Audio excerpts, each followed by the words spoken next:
Welcome to Pinnacle Code, where we empower second and 1.5 generation Black Americans.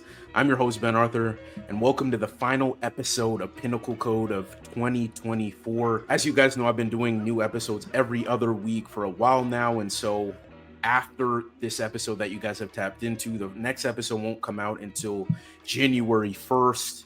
And so I thought it made a lot of sense for this final episode of the calendar year to be a compilation of the best highlights, sound bites, and insights specifically on the second and 1.5 generation Black American experience. Before we get into all that, though, wanted to thank you all. Thank you guys for the love. Thank you guys for the encouragement. Thank you guys for the support. I've done 38 episodes, nearly 32,000 views and listens across YouTube, Apple Podcasts, and Spotify. And that wouldn't be possible without you guys rocking with me, rocking with this concept. You guys who've kind of been with me since the beginning know I started in February, and it's kind of evolved over the last few months to focus on kind of the second and 1.5 generation Black American experience. So just wanted to thank you guys. And if you haven't already, you can subscribe to the show on YouTube, follow on Apple Podcasts and Spotify as well. And if you comment, kind of engage with the show, kind of those kinds of touch points help me to understand what's working, what's not working, what I need to do to kind of improve and make this the best possible show for you guys. So I thank you guys in advance for doing that. If you haven't already, overall, just super excited for what's to come in the new year. Exciting things in store for 2025. I have some changes to announce as well. That will come later, but for now, here are the top highlights of 2024.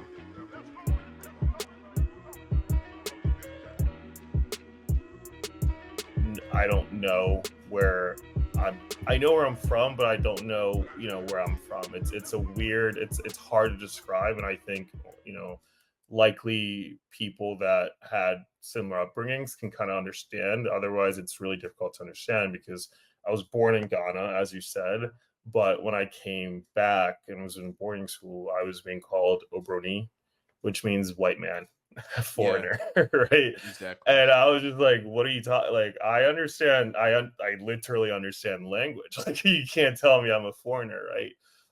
But then, when you come here as well, it's obviously when you have to check a box for ethnicity, you're black.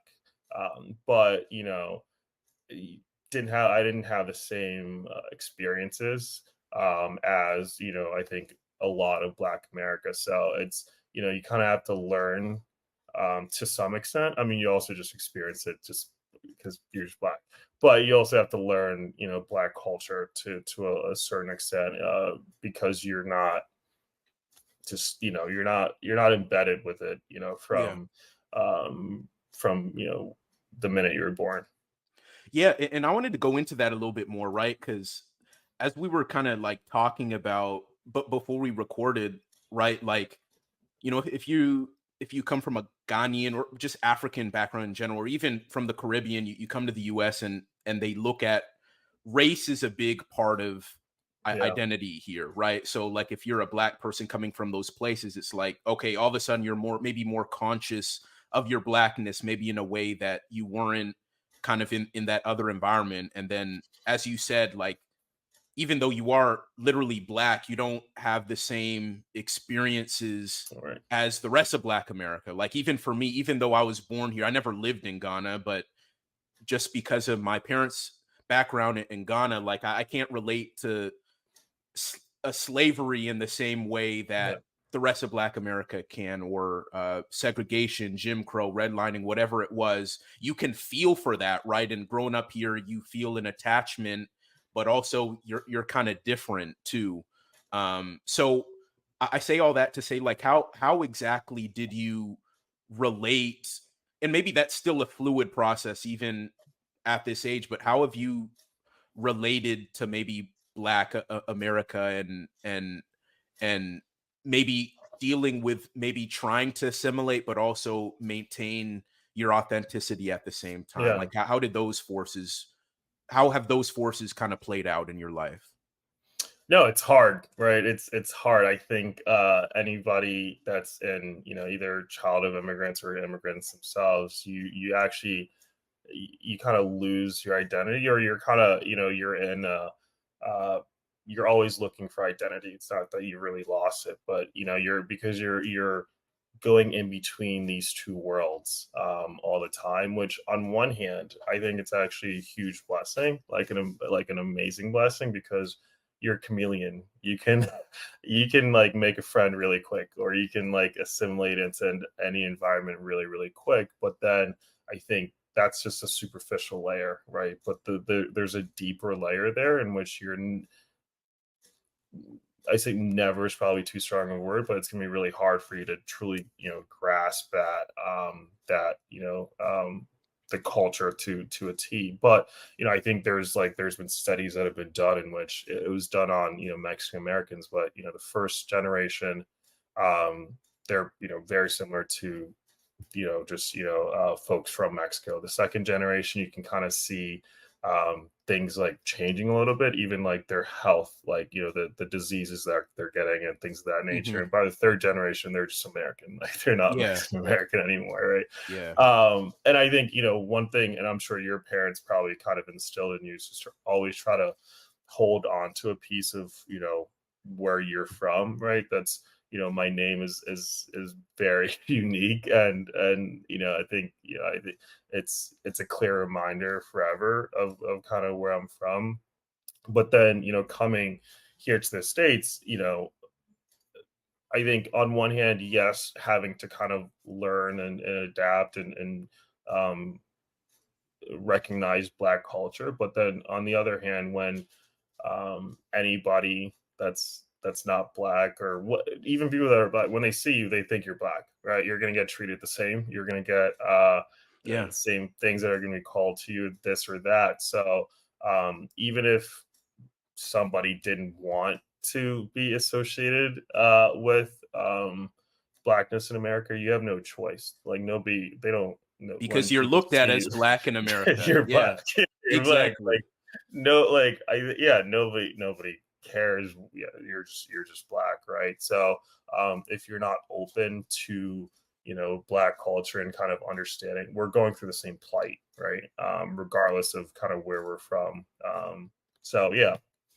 When we landed in LA when I was 2, up until I was 7, we lived in an all black neighborhood. Actually, it was a black Muslim neighborhood, Okay. and I think at the time what tied us all together was just that religion piece. We often didn't even think about, yeah, and obviously, like, I spoke a different language, and my family had different food and cultural values. But I think being in that neighborhood, going to school with those kids, it made me feel like I was a Black American at the time, more so Mhm. than like I'm a Somali American. I think my parents really wanted to root it in me that, you're Somali American, and I think that's how they always see us. Um, but I think I took the perspective of how does the world see me? How does the rest of the United States see me? And it's as a Black American, and I think I sort of stuck to that identity. Mm. And as the years went on, I think that identity grew for me stronger than my Somali American identity, just because of everyone that I was around. I was never in a largely Somali community growing up. Mhm. I didn't go to like largely Somali schools. I didn't go to. I feel like the one place that I would often see other Somali people was at the mosque, but I was spending most of my time in, my basketball teams, my weekends, my friends, my close groups. It was often sort of this uh, mostly American collective of people, Yeah. and so I think that's where I kind of grew my identity more so than being Somali American. But at the same time, it's like I never left that. Like I said, I think two places where I still hold on to that very strongly is in the language. I can speak the language quite well. Um, and I am proud of that. And then the other piece is just being able to engage with my parents and the broader community. I haven't left the community. I don't say that I'm not Somali. I've never told anyone that I'm not Somali. I haven't had that crisis. I still do believe it's a deep rooted part of my identity.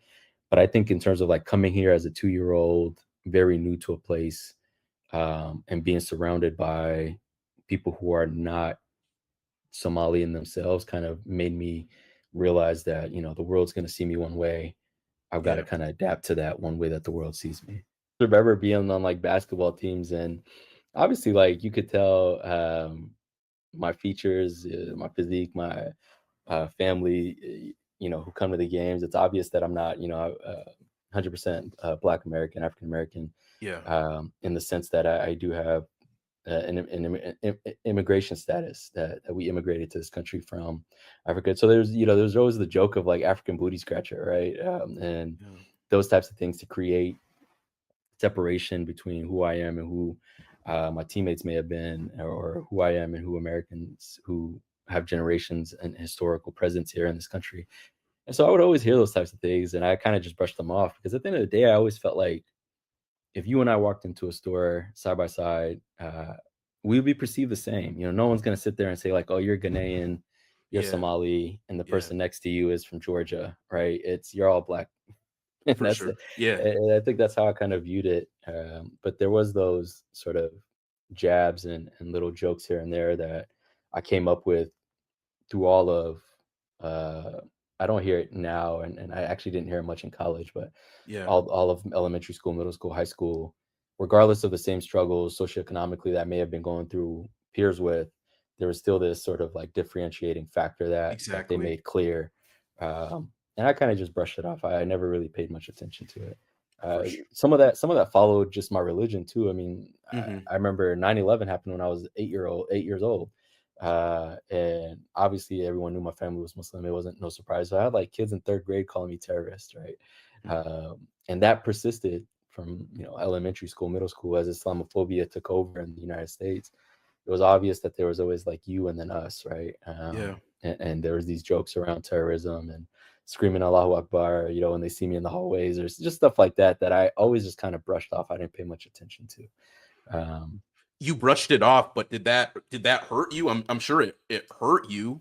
Or like how did you kind of deal with all that? Yeah, I mean, I think when I was younger, like I didn't know how to make sense of it. I kind of was just like, what is going on? And as I got into like middle high school and I'm going through like my adolescence phase, and it was weird because part of you kind of feels like, do you leave your religion behind and just kind of assimilate fully?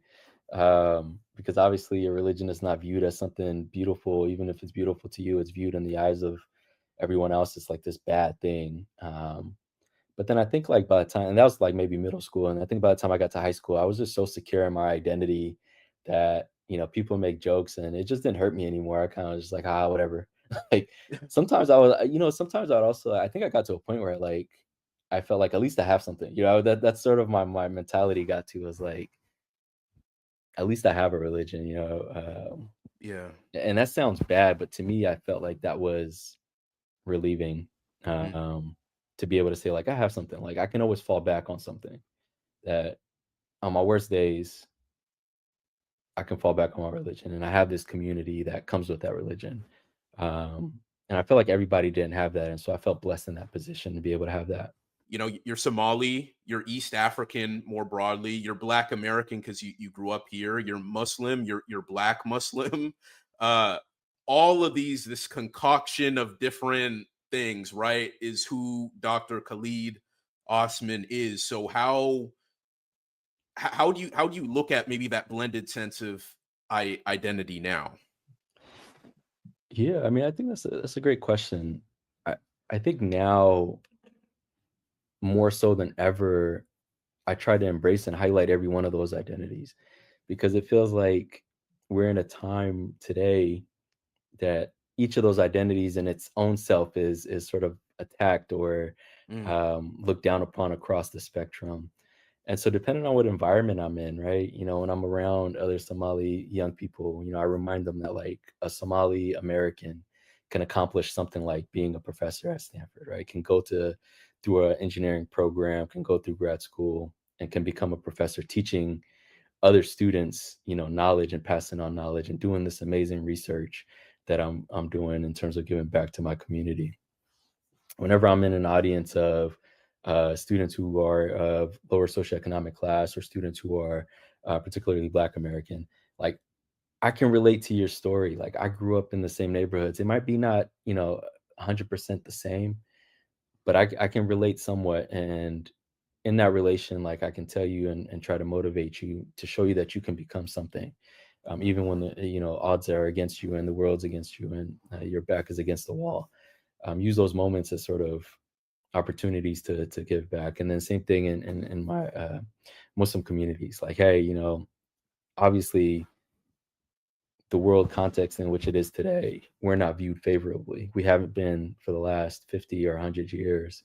But how we combat that is continue to just show the amazing things that we're doing for the world, and part of that. So I wouldn't say it's so much like now I'm in a place where I feel like I have to hide anything, which is amazing. Like just being able to, I think there's a sense of liberation that happened once you sort of get to a point in your career, or maybe it's a point in your life that you feel liberated from any attack against these identities, and you start to just embrace each and every one of them. And I I do think that like me as Khalid, I take them all in at once, but depending on my environment, each one of those comes out a little bit differently. Mhm. Is how I would think about it. I think to summarize, it's like code switching, right? Exactly. Depending Yeah, on yeah, where yeah. you are, Yeah, yeah, you yeah. definitely have to do that. My mom wouldn't let me do anything because she was like not from this country. So it's like, no, you can't go to homecoming because I don't know what a homecoming is. I remember like when High School Musical came out and everyone's talking about it, I want to watch it. She's like, it's for high schoolers. You're not in high school. Like, I'm like, no, it's not. Bro, I feel like I paved the way for my younger siblings. Like, she didn't want me to go to prom because one of her friends told her what happens at prom, like every little thing. Or it would be like small things like I can't go outside between 4 and 6 o'clock because that's when the jinns are outside and you don't want to get like, and jinns are like other spirits that live on earth with us that aren't human. And in Senegal, like nobody is really walking around during that time if they can help it. And so just growing up with like this type of influence like at home, it was really hard. I would say me and my mom didn't really get along when I was growing up because I just felt like she didn't understand me.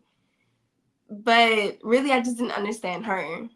You know, I felt like my dad understood me better, but really he was just American. I'm growing up in America. Yeah. And so that was just the reason why we connected, I think. But I know my friends would come over sometimes. My mom would cook for them and they still talk about my mom's cooking. Like, I think it's easier in South Central to be Senegalese because, I didn't even mention, my mom growing up, she had like a lot of Senegalese friends. Like they all had like came here at the same time. One of them she even flew on the airplane with on her way here. And so up until like middle school, I was really only around Senegalese people. Like going to all the Gentes, which is like a baby shower. My mom was a hair braider, so I was always in the shop every weekend with her. Like, and so to me, like the most beautiful women that I knew were all like these super long, tall, dark-skinned women who did hair, celebrity hair. Like we was hanging out with Brandy. Shoot. Yeah, my mom and her friends was doing Brandy's hair, and like they had all these stories, all the time. And so that was like my life. It always smelled like incense. We're always praying, like. And I think that really shaped like my beauty standards and like how I moved around LA. There was like a restaurant next to the Crenshaw Mall in LA. It was a Senegalese restaurant. We would always hang out there. And then also growing up in Leimert Park, which is like Africa Town. It's a mixture of like all the different African cultures and Caribbean cultures and Black American cultures in one little melting pot. And so there's lots of Muslims there. So that's another part of being Senegalese is being Muslim. And it felt normal. Actually, like I didn't feel like I was a sore thumb, sticking out. Like I felt like I was at home because I was only surrounded by people who really understood what it meant to be Senegalese American. It wasn't until, you know, I'm exposed to other parts of American culture in middle school and high school, really just high school the most, that I really felt like we were butting heads. Now, like, my mom is like my best friend. I talk to her a billion times a day. And she taught me how to cook over the phone. You know, she teaches me how to pray over the phone. Like, a lot of our Senegalese culture, I think, is like constantly being like instilled in me. But she doesn't like do it like, oh, you're Senegalese, you need to know this. She just like, oh, I see what you might need in your adult life. This is the advice I have to offer. But all of her advice is rooted in her being Senegalese, if that makes sense. At what point did that shift start to happen, right? Because you say middle school, high school is when that tension started to grow, and now sounds like you guys have a beautiful relationship. So what was the change that happened between those two things? My daddy died. I think that's really what brought me and my mom closer. And then I had no choice but to bond with her because she's the only parent I have left. And I felt like obligated to talk to her because I realized how precious time was. And then also she always tells us like the importance of your mom, like why you have to respect your mom, what Allah says about respecting your mom, and like, yeah. I just think that she always tells us that like whatever your mom says is gonna be blessed. So just like listen to me. And so I just started listening to her more, and I'm like, well, my way is not working. So maybe I will take your relationship advice or your cooking advice or your advice on just how to live. You know what I mean? And I sat down one day and I was like, you know, you're also Senegalese. Like, you have like so much more that you can tap into. You know, like you have your own culture that a lot of people in your neighborhood don't have to like gravitate towards, because I'm an artist as well, like outside of being a reporter. And so it's like, I just felt like everybody was starting to be like on the same artistic wavelength. Or maybe I just know all these people because I'm on that wave.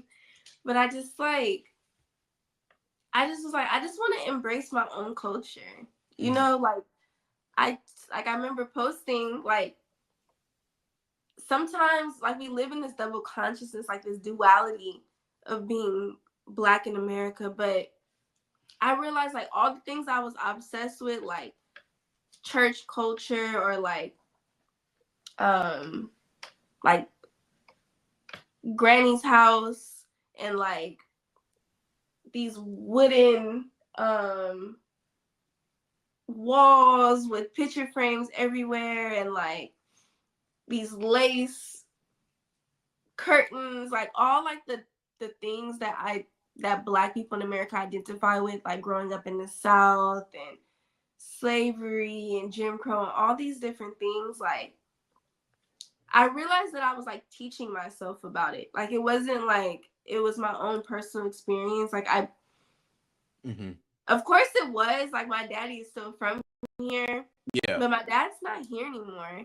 And so like everything that I knew about that culture was from me trying to study him and study where he came from. But my mom is alive and breathing right now, and she's here with me. And all the things that she teaches me, everything is all Senegalese. Like when I'm home, she's not making any American food at all. Like she's only making Senegalese food. Even her snacks, she's making these little beignets. Like, you know, I'm going to Atlanta to find an African grocery store so I could be able to put dry fish in my suitcase with ice to be able to bring back to her so she could cook something. Like those are my realities. Yeah, you know, that's real West African. Yeah, for real. And I'm like, we're sending money to Senegal every day, or like we when I talk to her on the phone, like I don't think she's talking about prayer. Like make sure you're playing the Ayatul Kursi.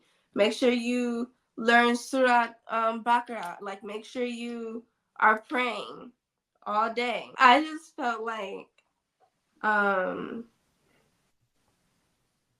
as I grew in my spirituality, I just started to align myself with Islam more, because I'm like, that is my mom's religion. Like that's the religion my grandma prays for me. And especially, we just sent my grandma to Mecca last year for Hajj. Wow. Like, That's yeah, awesome. that was a really big deal in our family, you know? Or like, I have land in Senegal. Like if I ever wanted to move to Senegal, I could, you know? And everyone always talks about their parents building a house for like 20 years. Like that's our reality too. But I just started to find a little bit more like freedom and solitude in my Senegalese identity, because it just didn't feel oversaturated. I think what helped me was being surrounded by people from Ghana. So going to school in Spanish Harlem, I went to MCSM high school, and there were Ghanaians there. So much so that we started a Azonto African dance group. Even going to Princeton for college, there was some Ghanaians there and some Africans too, other Africans too. So we started a dance group called Durubuchi. I think when someone is struggling with identity, it's important to have people around you that are from that same identity. So it's like you have a common ground almost, or you understand that you're not the only one. And I feel like identity is very hard to lose when you feel alone. So I've just always been surrounded by Ghanaians growing up. The Bronx has a lot of Ghanaians. My high school had a lot of Ghanaians. College had some Ghanaians. Yeah. But being around, and it doesn't even have to only be Ghanaians, but people of a certain mindset, a similar mindset as you, helps you a lot. So I never forgot how to speak tree, because my Princeton had tree classes, and Ghanaians took that class. Yeah, so it's like I held on to the identity because I made it a point to do so. And I think sometimes you just have to want it. Like there are some Ghanaians that don't even speak Tree, don't really care about that side of their culture. But it's like, hey, if you want it, then you would put in the necessary steps. And for me, the necessary steps was being surrounded by the culture. I grew up being like American, right? Like I grew up in Milwaukee. I grew up going to Milwaukee public schools. I grew up around Black people. I didn't grow up. I grew up. My parents are obviously Eritrean. All my siblings are in this community, right? But it's not as deep as like a Chicago or like a DC, right? Where the main people that you hang out with all the time and your community, your friends all the time are Eritrean, right? You grow up into like when you're in a city like Milwaukee, you naturally just gravitate to Americans, right? Like to the Black people at school, right? Because like it just wasn't the majority of like my friends or like my population, right? So growing up, I was very much into my culture, and like I would go do a whole bunch of like things with my parents all the time. Like, they would take me to church with them in Chicago for service. My parents did traditional Eritrean things all the time. Like it was weird in a way where it was like I really did have to balance it, right? And as a kid, I think I didn't know like how to really balance it. I just knew that I just wanted to be accepted and just have a good time in both of these cultures, and just and enjoy both of them for what they were. So like when I'm at school, I'm with my Black friends, right? And then I'm at home and I'm with my parents and my culture and like my community of people, right? So I think it was a little bit of that way where it was like I kind of, I had to balance them both, because at school, like again, like I hung out with mostly just the Black people, right? So it was there, and then away from that, when I came home, I was Eritrean in a way, because because when I come home, I ain't under Black American rules. I'm under Eritrean rules, right? My mama and daddy, they speaking Tigrinya to me. They're telling me I can't do this and that. I can't play this and that. No, it's none of that American shit. It's like Eritrean. The boundaries at home are like Eritrean, right? So it's like at home, I was very much rooted in my culture, and then I had to go to school, and because there just wasn't other people there, I kind of had to be American in a way. And it kind of again gets back to the point I was making before about like how it just wasn't like socially accepted, right? If I was going to school and like being Eritrean was like a thing, right? Like people loved it, right? I would have been the same Eritrean me that I was at home, at school, and it would have been perfectly fine. It would have been an easy, smooth transition, right? But I felt like a lot of times at school, to fit in with my friends at school, I had to be American, right? Because it just Yeah. wasn't accepted at that point, right? It just wasn't. I was the African, so it was very different. I just try to blend in with my friends as an American. So it's Mm. so growing up in that way, you just really had to combat both of them in that type of way. And then I think as I got Mm. older and as I become an adult now, like I have a more mastered version of this, right? Where I have Eritrean community, my culture is my top priority. It is like everything about me. It is what I'm prideful about, and I'm able to really like kind of mix them both beautifully in a way where, for example, like I take pride in being, well, I don't say being because I've transitioned away from journalism, but I took pride in being an Eritrean like American journalist, right? Like being a Mm. journalist in America that's Eritrean. Like there aren't many of us that were actually doing it. Like it's only a handful of people that were doing that, right? I took a lot of pride in that and being able to, move away from battling both of these things when I was younger to now, like I'm older, and I'll figure out a way to like really tie them in a really smart and great way where I could really showcase and spotlight both being an American and a Black American, and also an Eritrean too. So now it's like now I'm older, and I'm like, yeah, I always tell people like, I'm Eritrean when they ask me what I am, but it's that's kind of like the first step for me now. Now since it's more socially acceptable to be Eritrean, and I'm not getting called an African in that type of way no more. It's so much easier for me to just be able to dominantly tell people I'm Eritrean now, and to go that way, and to tell people about my culture, to like, to now inspire people as well. Like it's a lot different now. It's so as an adult now, it's kind of flipped in a way, but definitely a different change now for sure compared to when you're a kid and you're going to school, and again, like you have to balance both of those worlds, but now it's like it's way more accepted, so it's a lot better. I do think about it a lot, especially now with having two kids and trying to think about how do I raise them to understand their Somali heritage and to be proud of their Somali roots. And I think that takes me being proud of my Somali heritage, proud of my roots, and I am. Uh, but figuring out ways to sort of emulate that has been challenging in the environments that I'm in. I mean, I'm not ever and haven't ever been in sort of environments where I have large collectives of Somali folks around me. And I think that's one place where trying to bring them around the family as much as possible Mhm. and me being around family as much as possible has been helpful.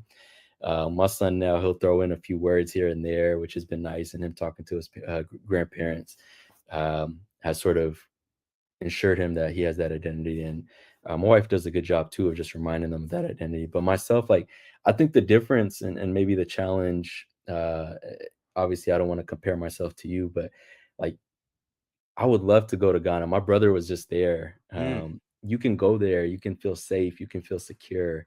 I think the challenge in Somalia is like I can't go to Somalia and say that I'm going to feel safe and I can feel Mm. secure, Yeah. that I wouldn't feel threatened for my security, so that I can actually go and discover my roots and go to the places my parents went and look at where they met and where they and we still have land there. We have a ton of land there that we still own to this day, but I just have never felt like it was a safe place for me to go. And I Mm. think it is getting better, but I still think there's a long ways to go. My brother actually, yeah, he just spent like 4 or 6 weeks in Ghana as part of his university study abroad. Okay. And Very I'm cool. like, I'm like, I would love to do something like that in Somalia. And it's Yeah. just like this deeply sorrowing feeling of like I can't. And Mm. it's similar, like as a civil engineer, I'm doing work in, I have students from Uganda who want to do work in Uganda. I've got students from Nigeria wanting to do work in Nigeria around energy equity and water equity. We've got students in South Africa and Kenya who want to do work on water quality, water access, water efficiency, and affordability. And I'm like, Somalia needs all these things. I would love to be the part of the diaspora that does something. And I know there's a large collective of us across the US. I'm part of the Somali National Professionals Association, I think it's Okay. SNAPI, which is a United States wide diaspora of professionals who are all Somali, who want to do good for the country.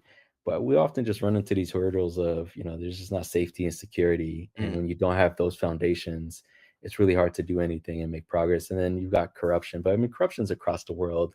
I don't want to use corruption as a scapegoat. I think if there was some safety and security, there would definitely feel like a lot more opportunity for me to go back and do good for where I came from.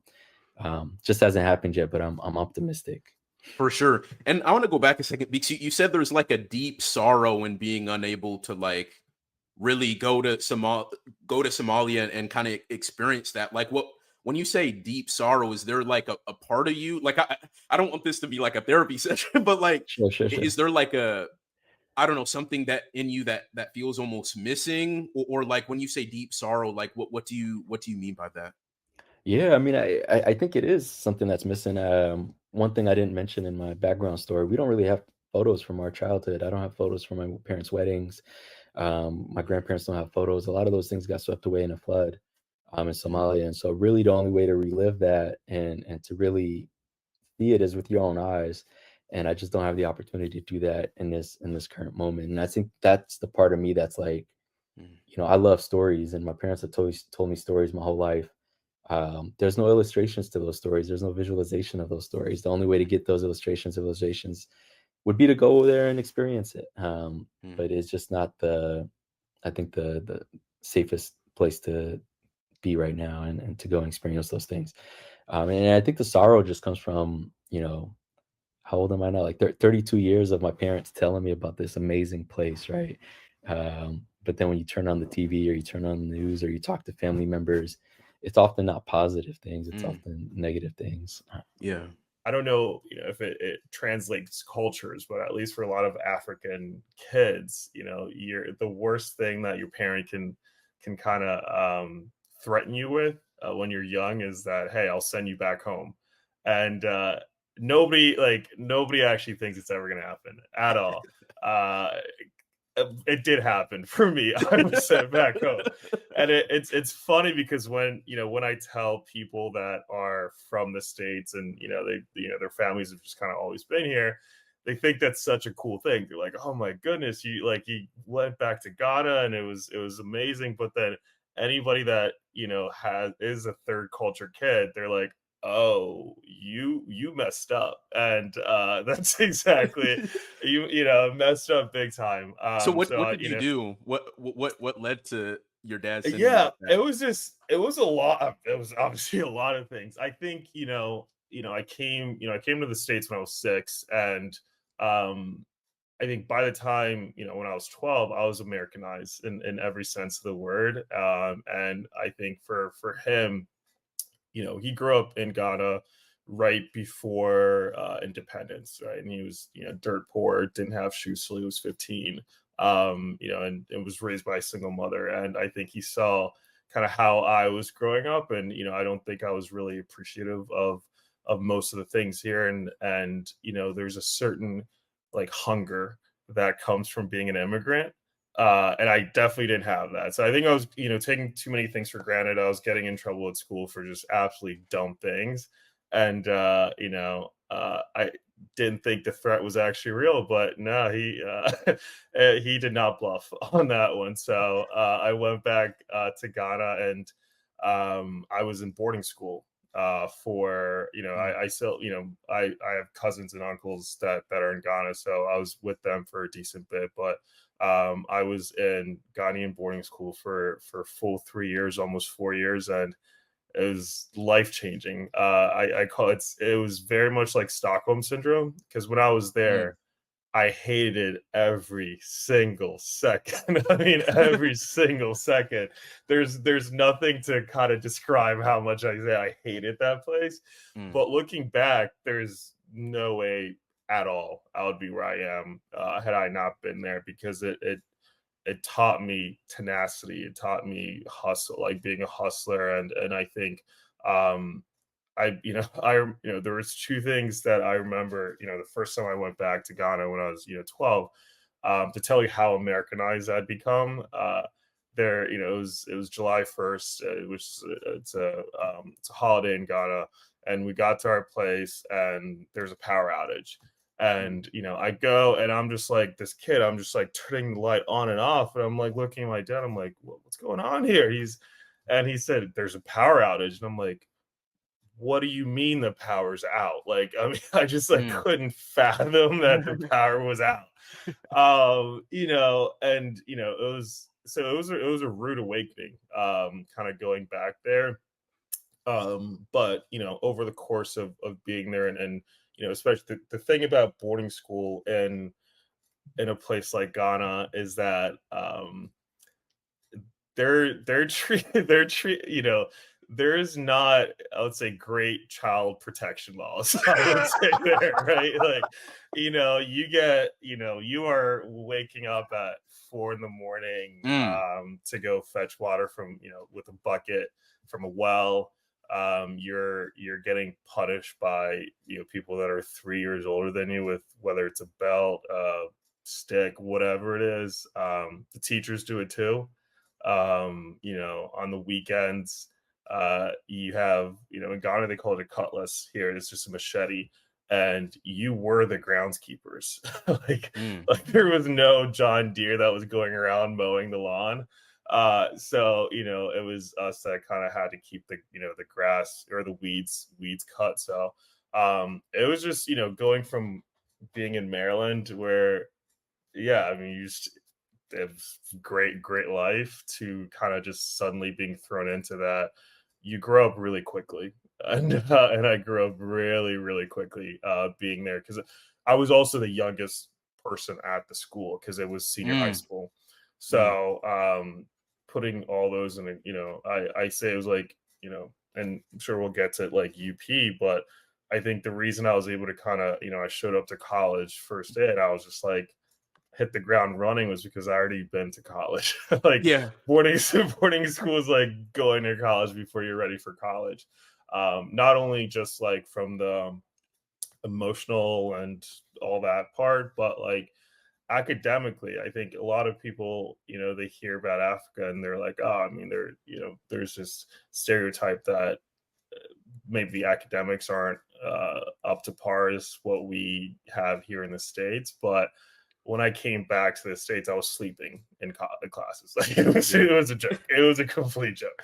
And I slept through most of college, like because of what I did for 3 years in Ghana. So I was, you know, and yeah, I mean, and you know, to kind of go deeper into how just drastically different it was, and why I'm like the laws aren't the same in Ghana in here, is that, you know, there's only 2 places in boarding school in Ghana that you are with the opposite sex, just because they, you know, they have their dormitories, we have our dormitories. So, you know, one of the places in the classroom, the tuition blocks, the other place is in the dining hall or auditorium.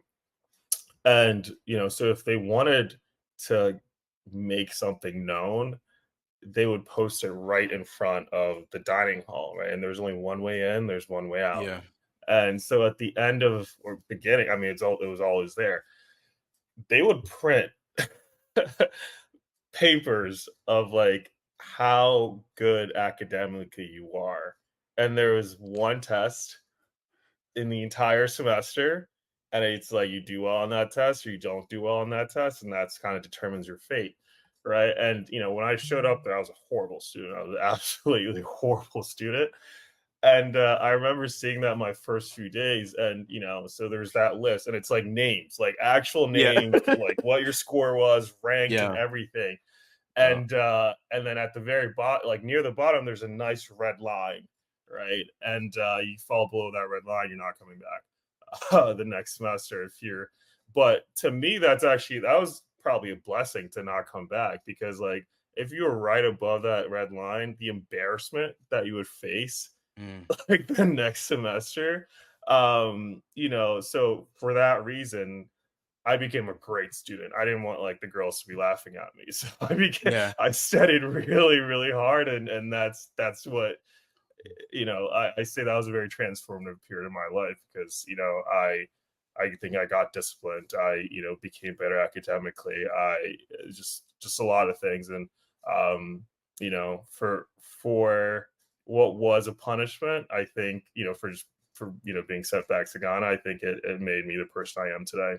I remember getting up on the rooftop at my grandma's house and just like people watching people get on and off the bus, walking to the stores, the boutiques, like buy and sell things from each other. And I was like, wow, like I'm really in an all Black country. Can you imagine? Like it's only Black people here. That's crazy. I didn't even know that's a thing. Cause I felt like in every space that I'm in America, I always feel like I'm the minority. Like when I'm at work, when I'm at school, when I'm even at the mosque, I'm a minority because it's all these Arabs. Like I never felt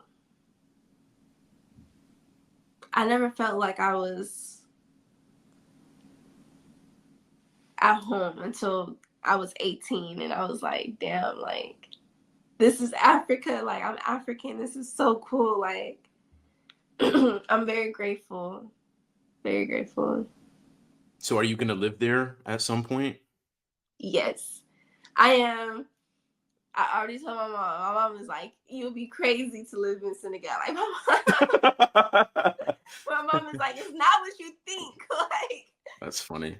My mom thinks I romanticize. My mom is like, no, like things have changed. It's not the same. Like I don't know. I don't want her point of view to like tarnish mine, because like America to me is, you'll meet people that you don't trust. You'll meet crime infested areas. Like all of those things exist all over the world.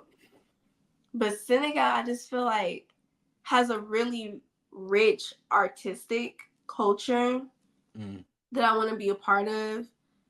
I know a lot of Senegalese journalists, so I feel like I could be a reporter there if I wanted to. Like, I can see myself like building a career there, or not building. My career should already be built before I go there. But just like, I know I'm gonna have enough money to where I'll be able to do 6 months in Senegal, 6 months in the United States. The way that I do like LA. Spending time in Ghana made me appreciate my culture. I also learned how to speak Tree. I'm pretty sure Tree was my first language before English. And it also gave me an appreciation for where I come from. I always say I'm Ghanaian American. Never do I say I'm American. Like I'm Ghanaian American. I very much love my identity and my culture. And I think it wouldn't have been that way if I never got to live in Ghana. That was my first 5 years were spent there. And then when I turned 7, another 2 years was spent there. So it's like culture is what grounds me. It's like something that I look forward to, or something that I find commonality with other people with. It's like a community almost. And I just love being Ghanaian. I love the food, I love the clothing, I love the people, I love the language. Yeah. So I wouldn't have it any other way. I think being Ghanaian, getting that aspect at a young age just made me a more grounded person, and a person that appreciated more of what I was given. And then coming to America, it was more so, okay, like what's this new environment? It was as if I was separated from everything I always knew. And I think that's another, I don't even want to get into this because it's something I went into with my therapist, but sometimes a lot of trauma comes from being separated when you're a child. Like I was born in America, but I was taken to Ghana, and then I was brought back, and I was taken to Ghana again. And then I thought my brother's dad was my dad, but then come to find out I met my dad 2 years after. So a lot was going on. And I know this is off topic, but I do think parents should be cognizant of trauma. Trauma can trauma can be instilled in a child at different aspects in their life, and sometimes you don't know this is like a trauma, this is something that's going to lead to trauma, but it is something that like I still carry on today. It's separating life, separating individuals, not being able to commit to one thing because that's all I knew in my childhood. So it had its good, which was like, you know, the culture aspect, but it also has its bad because it's like, dang, it's an identity crisis sometimes. Yeah. As an Eritrean, like back then, like when I was in high school, this is like 2007 to 2011. Being an Eritrean wasn't like how it is today. You know, at that time, I was just going to school. I was an African booty scratcher, right? Like that's just what it was. It was the jokes of just being African. Like African was like not what it is today, right? Like you know, this as another African. Like our culturally today is way more accepted, and it's just way more of a vibe today to be African, and it's so much more culturally accepted, right? And like today, you could wear a dashiki to school, and it's a fashion statement, right? You know, you look at Zara or any other brands that like kind of use that today, right? That it's okay, it's totally acceptable. But as a kid, like that wasn't the case. You know, I was going to school and I was seen as the African, and of course, there's some other things a part of the culture, right? Like, you know, my parents came to parent teacher press conferences, right, or parent teacher conferences. Parents are not like completely fluent in English, right? So there's an accent, right? And you know, you get looked at differently then, right? And now that might be a little bit different, you know. So there was also, I think, there was challenges to it because at the time it wasn't really culturally accepted in a way, being African and being Eritrean. Like nobody at that time had absolutely no clue what it meant to be Eritrean or what it was to be Eritrean. And now today, it's like it's a little bit different. There's still some people that don't 100% know it, but it's a little bit more. It's much more accepted, I should say, today. So I think definitely it was a challenge in some way, but it was really motivating for me, you know. And I think especially as I got older, going through high school, I knew I wanted to be in journalism, and I knew I wanted to do something with that. And there weren't any Eritrean journalists for me to really go off of to get inspired by. So there was those challenges too, right? Of just like being like, okay, am I gonna be one of the first people to actually kind of do this thing, right? I got to kind of defy the odds to get out of Milwaukee. I got to defy the odds to, you know, get a good education and make a career out of myself as an Eritrean. And then there's also like I got to do both of those things plus try to fit into this niche career that's already also really hard for African Americans to get into as well. So it was a bunch of different challenges all together, honestly. I want to go back there a second because you talked about how it wasn't really cool to be African, so to speak, until very recently. And I'm wondering about like your perception of kind of why that is, because it was the same thing for me growing up, right? Like I didn't even really know what it meant to be Ghanaian American. I always, honestly, man, I always felt weird about wearing dashikis or any traditional garb. Like I didn't want to be looked differently or people looking at me. And there's clearly been a shift. It's probably due to a number of factors, but I'm curious about why you think that's changed, and then also how because you also do identify as like African American, right? And I think we can both agree that maybe there's a separation in terms of like you're African and then you're just kind of like Black American. So how have you maybe grappled with that, and then also just the fact that that identity thing is that kind of the circumstances we came up in, now it's cool, it's almost cool to be kind of guys like us now. When we were kids, it wasn't. You're just kind of like the other Black kid. Yeah, I think about this often as to why it's so different now. Like because it really is like this isn't we ain't talking about a little bit of a change here, right? Like we're talking like a real drastic change. We're like again, like I mentioned and like you said, like you can go to a school now with a dashiki and it ain't weird. Like it's just like it's culturally you getting a fit off if you go to a high school today with like a real dashiki on or some real traditional clothing, right? Like it is such a different world today. And I think part of it I think is just some of the celebrities over the years that have like kind of brought awareness to it, right?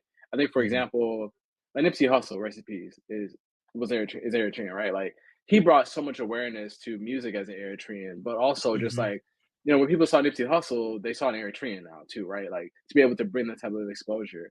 I have some varying opinions about her, but a few years ago, Tiffany Haddish, I think at the Oscars, I can't remember what award show she was at. At an award show, she wore a dress that had like traditional Eritrean clothing in it, and so like that was like a huge stage to bring awareness to like Eritrean culture and like our clothing and like our designs and things like that, right? And so I think, and then also like, you know, a few years ago, Nate Berhe played in the NFL. He was drafted by the Giants. He was the first Eritrean safety, first Eritrean NFL player. That's another dude that just brought more awareness to it. So I think for like, I think in Africans, like it's become a mixture of like these celebrities and athletes that have brought awareness to it. And I think also, if I'm being honest, I think also you just look at like how much Black people, I don't want to say Black power or anything has like changed over the years, but like, but there's so much more like pride in pride now being Black, right? Like, look at like some of the music that's being put out, right? Because of unfortunately a lot of different things that are happening against Black people, but there's just so much more awareness. There's so much more public speaking about like being Black and being African and like the culture in general, right? So I think that's also contributed to it as well. Just all these different factors that have like kind of helped bring more awareness to it. And it's so crazy to really think about it, man. Again, like there's so many people now that can just wear Eritrean clothing, and it's totally fine, right? Like you're not gonna get looked at, you're not gonna judge. Somebody's going like now you're getting asked like, "Yo, what are you?" Right? Like in a good way versus like when you're younger and it wasn't like this, and people were like, "Oh, he's just an African," and it was like in a negative connotation, right? Like it's a real positive thing now to be looked at as like uniqueness to show your uniqueness as your culture and stuff like that, right? So it's like it's just a fascinating stage that we're kind of in now. I think there's just a bunch of different things that have contributed to it. I don't think it's still 100% perfect, but Yeah. man, it just feels a lot better to know I could wear like an Eritrean jersey or whatever it is, and people give me compliments on it now, and not being like, "Yo, you're an African booty scratcher," like when you're younger or whatever it is. So my full name is actually Seinabu. Seinabu, okay. So I might have introduced you when we first met as just Seina. It was Seina at first, yeah. Yes, but it's the full name is Seinabu altogether. And so like when I'm in corporate settings or when I was in school growing up, I just felt a lot more comfortable with them saying Seina because it just sounded a lot more Eurocentric, like it wasn't too hard to pronounce. But then when I got to college and as I become an adult, I've just grown more into Nabu. And Nabu and Seina are the traditional nicknames for Seinabu. Like if you meet anybody named Nabu, they're like, "Oh, Seinabu." Like it's known. Got it. So but I'm sorry, but Ramu. Oh no, go ahead. Is not Senegalese. Okay. My father, he's Black American from Los Angeles, and he just was very Afrocentric, and so in the 70s he had changed his name to Kamal Ramu, and so that's where I got the Ramu from my father. Got it.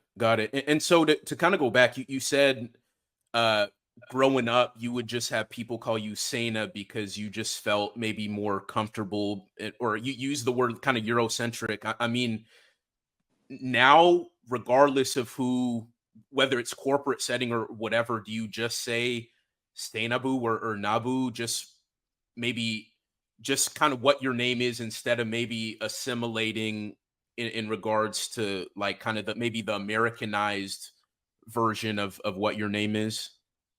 That's a good question. So recently this year, I'll say since I started writing for Essence, I changed my byline from Seina Clark to Nabu Ramu. And then my email signature now says Seinabu Ramu -Clark. And I just had a conversation with one of my mentors who works for NBC. And he was telling me, like, you need to choose one. Are you going to be Seina or are you going to be Nabu? But you can't be having 3 names in your resume. Like, yeah. My dad, part of the reason why he married my mom is because he was so tainted by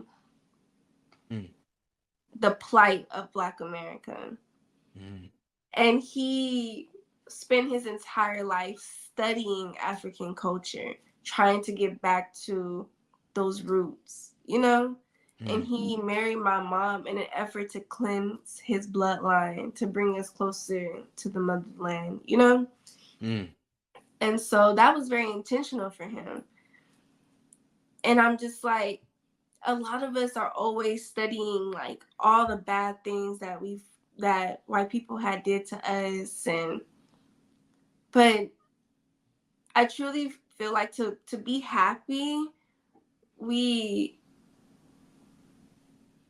don't have to, well, I'm blessed enough to where I don't want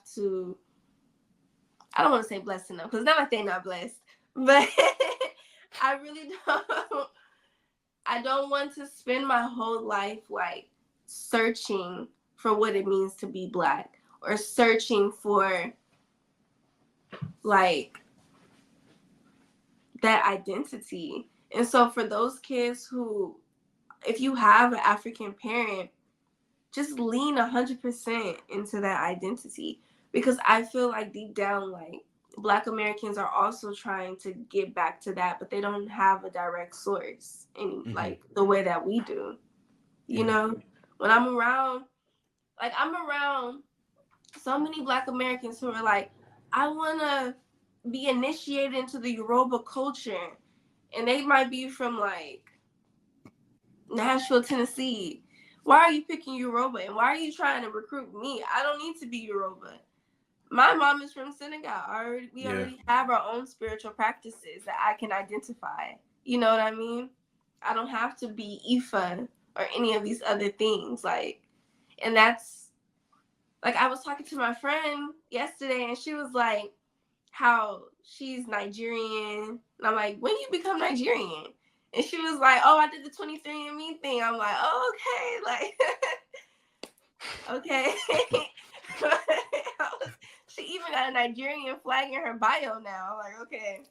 But, but I know, I know exactly what ethnic groups I am. Like, I'm more than just Senegalese. I'm Tukulor, I'm Sere, and I'm Bambara. You know, those are the ethnic groups of my bloodline. Yeah. And so I think diving deep into the ethnic groups as well, I would encourage like all first generation Americans to dive into the ethnic groups. Like, it helps me understand like my mom a lot better. Like the Tukulors and how because she's technically Tukulor because her father is Tukulor. They're very like Tukulor centric. Like, if you're not speaking their language, if you're not a part of their culture, they do not mess with you. Like, you are not gang at all. And they also were the ones who brought Islam to Senegal. And they also, like, they forced everyone through, like, killing them, kind of, to, like, become Muslim. And they call them racist, honestly. Like, that's just how you identify them. But it makes sense because my grandpa was in a position of power, and he was a Tukulor man. And the way my mom, like, kind of looks at people, it makes sense, like, you're Tukulor. But, like, the Bambara people, they're very artistic. Like, they are in Mali as well. They were the ones who, like, built universities and wrote books and made masks and painted, like, did all of these, like, sculptures. And it makes sense. I have that in my blood why I'm an artist, you know, why I like to write, maybe. And then the Sere people are very spiritual, because Sere basically means, like, to be able to see, like, with your sixth sense. And it makes sense why my grandma, who was Sere, she was like a psychic. Like, she can see things that all of us aren't gifted to see. And she got that from her father. And so just knowing your bloodline is a gift. I just told you my friend is on 23andMe. She doesn't know her bloodline, which is so sad. But it's like, if you're able to trace back, like, I can ask my mom, who was my grandpa? Who was his father? Who was his father? Who was his father? And somebody would be able to know exactly what farm they was on in Mali, because we have Mali in our blood, you know. In America, we're so open about talking about our goals.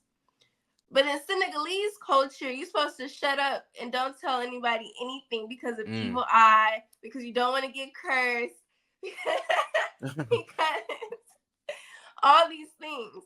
And so I always, like, we're asked these questions and we answer them openly.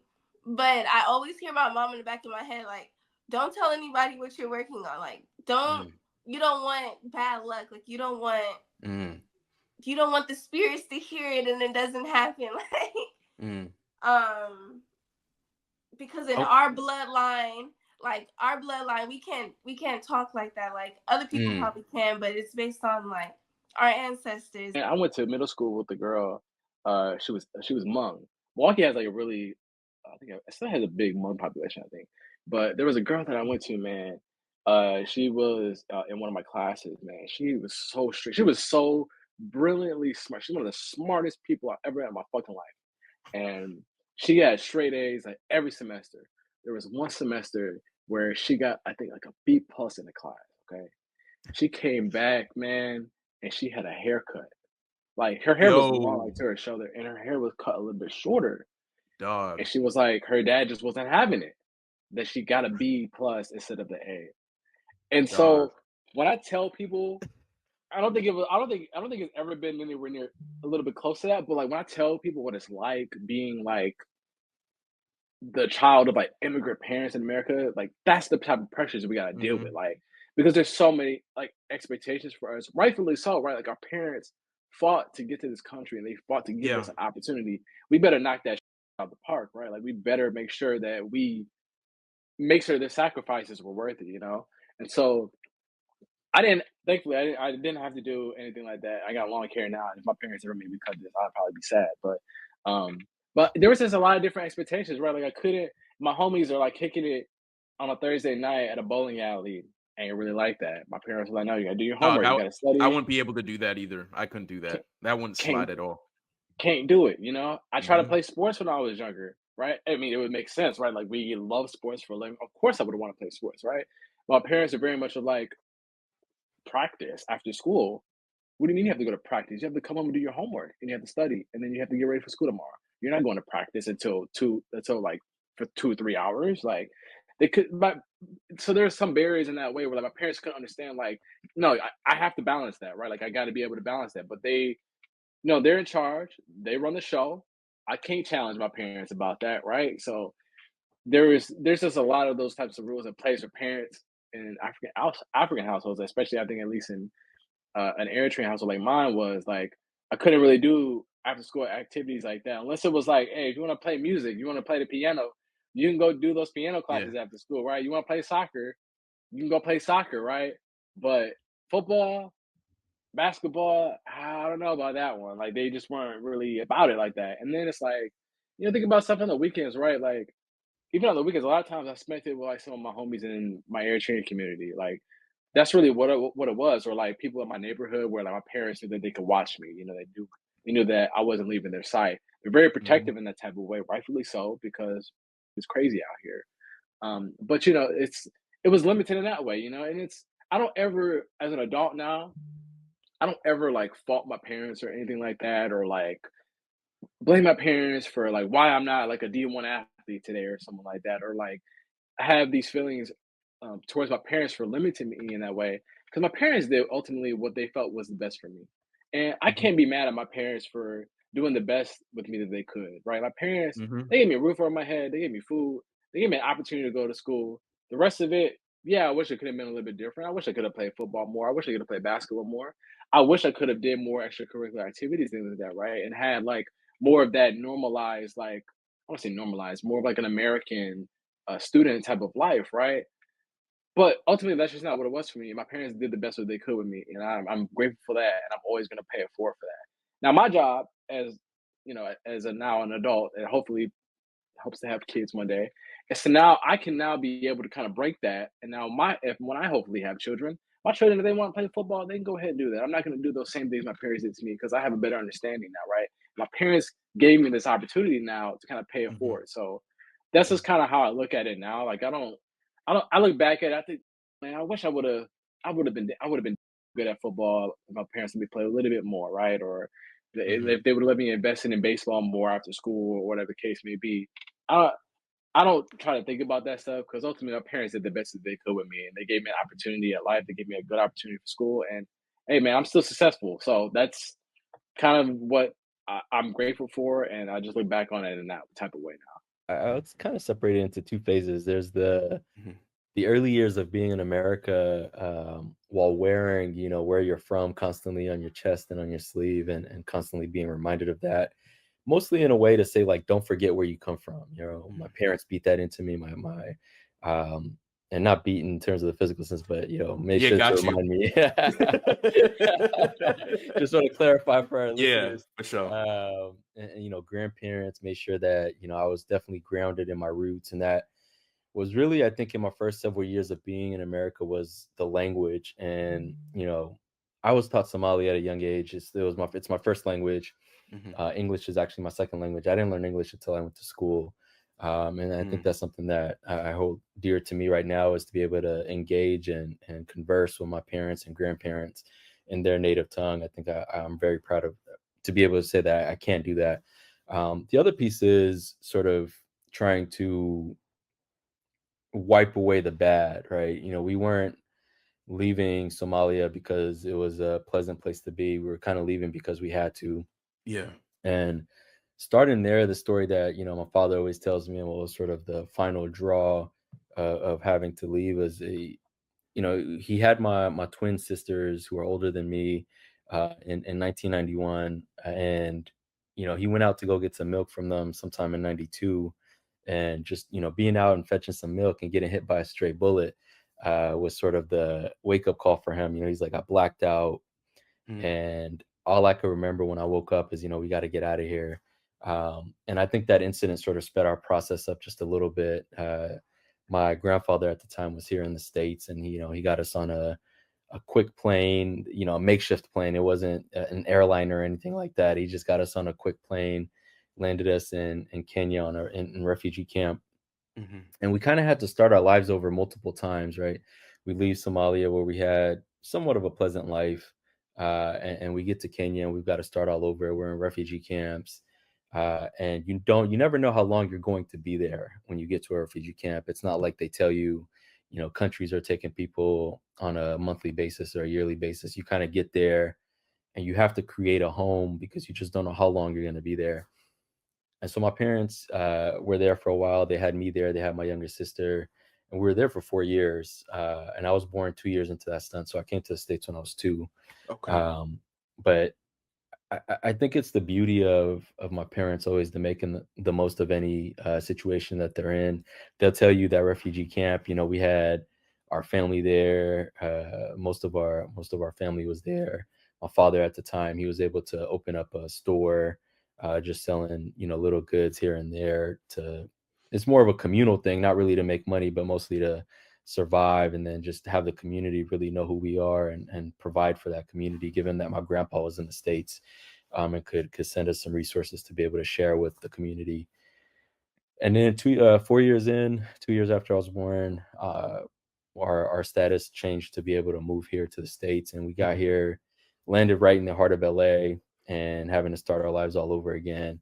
My father at the time wanted to go to college when he got here, but it just wasn't a reality. At that time, I think he already had 6 kids, and Oh, damn. we're living in LA, which is extremely expensive, and even with all the government help, it just wasn't enough. So we're in this 2 bedroom, 1 bathroom apartment, 6 kids, 2 parents, 8 people. And so he felt that going to school would be a selfish thing, even if it meant sort of more long-term social and economic mobility. It just wasn't satisfying the short-term needs of the family. And so Mhm. he quickly stopped doing school, and started working at 7-Eleven. Um, but those were some scary days too, right? Working at 7-Eleven in LA. He's like, I'm getting robbed at gunpoint, on a monthly basis. And Mm. it just felt no different to him than being in Somalia. Um, and Mm. we was in LA for about 5 years. He went from 7-Eleven to, I think he was working like medical delivery. For medical delivery, I think he started doing taxi driving. And then from taxi driving, he started working at like a local rental car, just trying to find different avenues of both safety and security, a consistent paycheck, and being able to provide for all of us. This whole time, my mom is just staying at home with us, making sure that we're all growing up the way that we're supposed to be growing up. And in that time, they actually had 2 more kids. So now, we get to, I think it's late 1999. We got 8 kids, 2 parents, 2-bedroom house, 1 bathroom. Getting up for school in the morning meant that if you didn't hit your 10-minute window to hit the bathroom, you weren't brushing You your ain't teeth getting that in. morning. Yeah. So I just remember a lot of the early fights with my siblings was, I'm in the bathroom right now. No, I'm in the bathroom right now. Some good times as kids. I think it brought us really close together, but then also at the time just didn't realize how bad that was. Because it just felt like we had food, we had shelter, we had water, and we had love. And so we never thought of it as like, we're in poverty. Like, we're straight up definition of poverty. I think for me, this whole journey started when I was in boarding school in Ghana, and my bunkmate, he grew up with 8 or 9 brothers and sisters, and probably a place as small as the rooms we're in right now, right? And that's where they all had to live. And kind of seeing that and seeing how hard he worked, seeing how hard a lot of people that I went to school with worked, but they just didn't have opportunity, right? Like, you can work as hard as you want, but if there's no opportunity around, it doesn't matter. And a lot of those folks now, like I was not even close to being the smartest person there at all, right? But looking at them and seeing how hard they worked, I think I made a promise to myself when I was there that, because I thought I was like going to be stuck there forever. But if I ever came back to America, I would never let an opportunity pass, and that's a promise that I keep to myself. And our school motto, and when I was in Ghana, was Carpe Diem. It was seize the day, seize the opportunity, and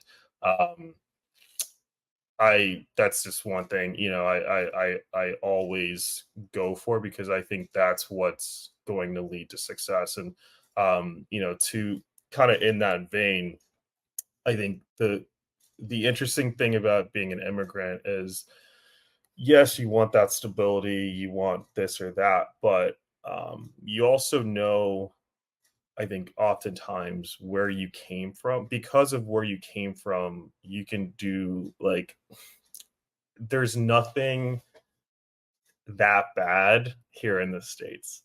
Like, there's just like nothing that bad. So that, in my eyes, that gives you the opportunity to just like take a lot of risk and chances, because you can go through, like, you can, if it doesn't work out, dude, you're in America. Like, you're fine. You're totally fine. You're in America. Yeah. So, like, why not go for it, right? And I think, when you look around, even like tech companies, a lot of tech companies are ran by either immigrants or second generation immigrants or whatever, because, I think part of that is that you're willing to kind of like take the shot, knowing that if it doesn't work out, dude, I was like carrying buckets at 4:30 in the morning, like 10 years ago. Like, I'm fine. Like, I'll be fine. No, that's a fact. I'll be fine. Obviously I hope it works out, but if it does, I'm going to really take every single opportunity and work at it as if it's the last opportunity I'll ever have, because I know I was given, I was fortunate to be one of the people that got out, right? And I have an obligation and kind of a duty to make sure I give it my all, to represent them well, and to and to make sure that it wasn't a mistake that I was given that opportunity, because I know every single one of my classmates back in Ghana, if they had been given the opportunity, they would have taken it and ran with it, right? So I have to do the same thing. And that's, yeah. And fast forward to today, I started a company a year back, and I have a couple of tenets that I really look for and look at. And one of them's meritocracy. And the world's not a meritocratic place at all, like at all. But I strongly believe in that for our company. And I think one thing that's really interesting is that we have about like 10 people that work for us, and every single one of them, besides one or two, is an immigrant or child of immigrants. Because there's a certain hunger, there's a certain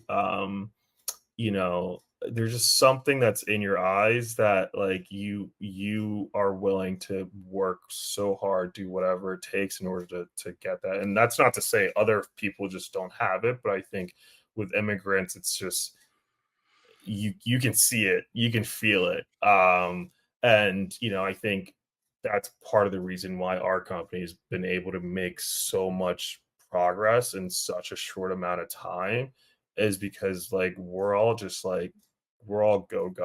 go getters, we're hustlers. And like exactly. I don't think being a hustler is a bad thing at all. Like I would rather hire somebody that sells whatever on the corner street of whatever inner city than somebody that's got 5 Ivy League degrees. Like I don't care.